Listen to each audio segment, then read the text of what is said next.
I started off with a red gi, to be honest with you. You really had a red gi? That was my first gi I bought, was a red Corel MKM. And I was so excited. Yeah. I felt like a real jiu-jitsu guy when I bought that. Would you wear a red gi now? Nah.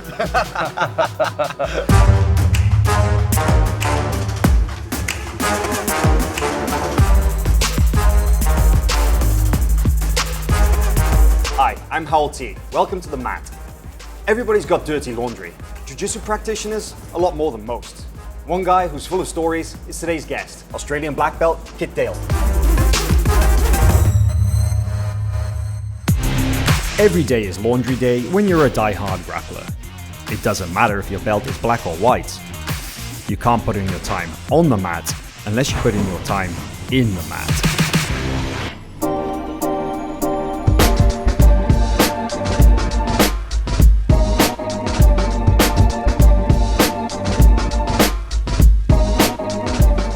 All right, Kit, so you got your gi. It's looking a little bit funky. When was the last time you wore this? I wore this on the weekend at my seminar. Ah, okay, great. The gi is something that you've not been training too much of lately, right? You've been doing a lot of no-gi? A lot more no-gi. I do gi probably once or twice a week, depending on who turns up. But mostly no-gi is it's easy for traveling for me. So when you travel, do you always pack the gi up like this? Well, I do like, once I've worn it, to tie it up like that, so I'm not constantly holding someone else's sweat in there. It's a little cleaner. And what about the belt? Is this going in the wash as well? Yep, definitely going to wash that. You're one of those guys who washes his belt? Yeah, I'm one of those guys that loses it all the time, so I don't mind washing it and make sure it's clean. And it makes it look like I'm a little bit more experienced, so I don't mind.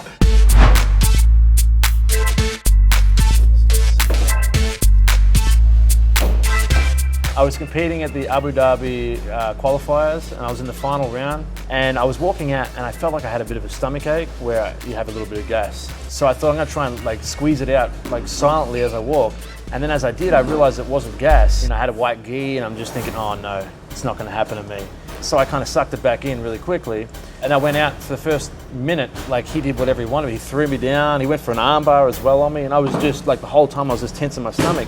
And then finally, I felt like it'd come back up, and then I was like, oh, okay, I'm ready to go, and I escaped, and I ended up winning the qualifiers. And you didn't embarrass yourself at the same time? No, and I added more fiber to my diet after that. As well known as you are for your jiu-jitsu, I think a lot of people out there, they know you as much for your acting, for your comedy skits. This is why you don't take selfies.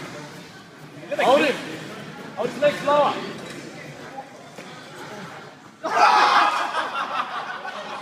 Do you want to just be known as a comedian? Would you like to branch out into other genres? So it'd be cool to test that and see if I can actually bring human tears. Otherwise, usually I just got to cut onions in my scene and stick it in my nose, just enough so you can't see them hang out, but it makes my eyes water and I can play the emotional scenes a lot better. But I would love to test myself out on that a bit more. The acting thing actually ended up feeding back into your jiu-jitsu career. I took a bit of a hiatus from grappling after the Polaris event, and then I went back to playing Australian rules football, and I hurt my knee really bad, and I had to get an ACL reconstruction. Yikes. So I had no money at the time, so I couldn't do it, so I decided to do what I could do, which was acting.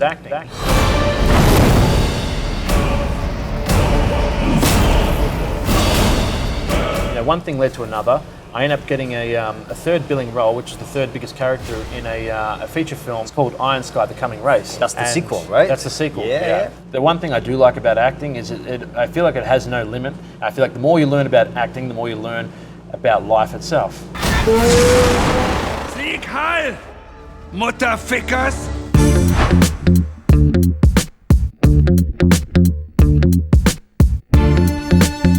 Now, you recently had a super fight with Jake Shields. You lost by decision, and then Craig Jones went a week later and then tapped him out in a minute.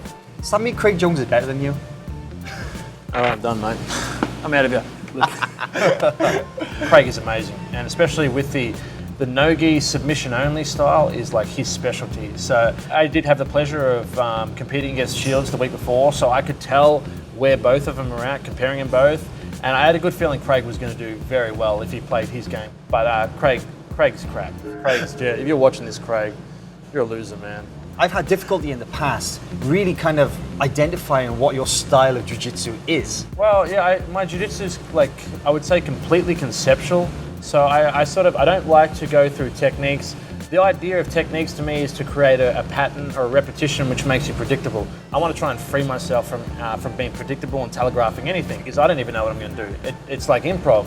It depends what you're going to do. So, to be honest, that seems quite reflective of your personality. You don't seem to do well just being into a little box, right? No, I don't. I've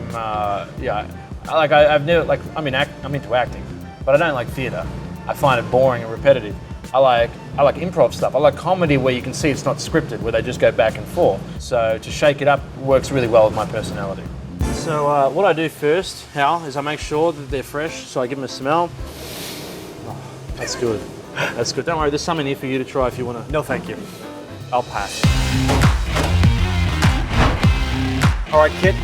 Geese in the dryer. It's time to put you through the ringer. Rapid fire questions. Let's go. Okay. If you would have been a pro in any other sport, what would it have been? Dice. I've never seen a dice athlete in my life, so come on, another one. Bird spotting. Which is your favorite city you visited? Amsterdam.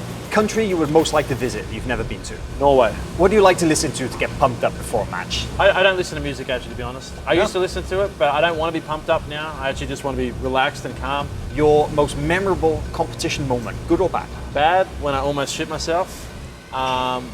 Good, when I didn't shit myself. What's your favorite food to eat after a big competition? I'm going to say pizza. Any rituals before a match? Not anymore. I just try not to think about the match. I just try and be calm. So I guess my ritual is staying in the present. If you could choose any grappler, past or present, to go against, who would it be? I'd probably get a lightweight guy, to be honest with you, like a really small guy. Hickson, but a little Hickson. Like if Hickson was a lot smaller, maybe when he was 10 years old. That sounds good. Sounds manageable. Toughest guy you've ever faced in competition? DJ Jackson. He was tough, man. I'm going to fight him again one day. When he's old and crippled, I'm going to get him. Which leads into my final question. If you can rematch anybody that you've gone against in your career, who would it be? DJ Jackson. He's calling you out, DJ. I'm going to smash you, DJ. I'm going to destroy your world. No, I don't really want to. He's strong. He's tough.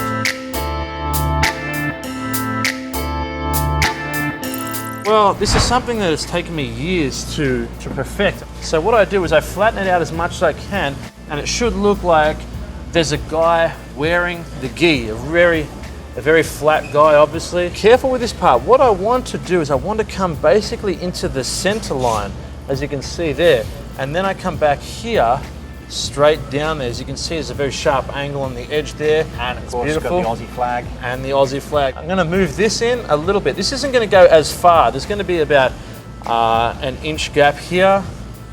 And I'm going to move this back down as well and fold this here. I'm going to start adding the other ingredients now. Okay, keep your eyes off my underwear. I see you eyeballing that. I'm going to stick this right here. Now, just like a sandwich, I'm going to bring this over the top. A gi sandwich. A gi sandwich, well done. Beautiful. Look at that. Isn't that beautiful? So what I do now is I get my belt. Glad you're paying attention, Hal. And I turn that over here. Fold them this way. Then what we're going to do is we're going to go over this top, which is going to compact the other ingredients in. This is the magic part. Okay, I have it here. Now, I'm going to tuck one through like a shoelace, and I tighten this as much as I can, which gives it this loop. Well, that's it for today's episode of The Mat. Thank you to our guest, Kit Dale, for sharing some of his dirty laundry with us. Kit, it's been a pleasure. Thank you, mate. And we will see you again next time.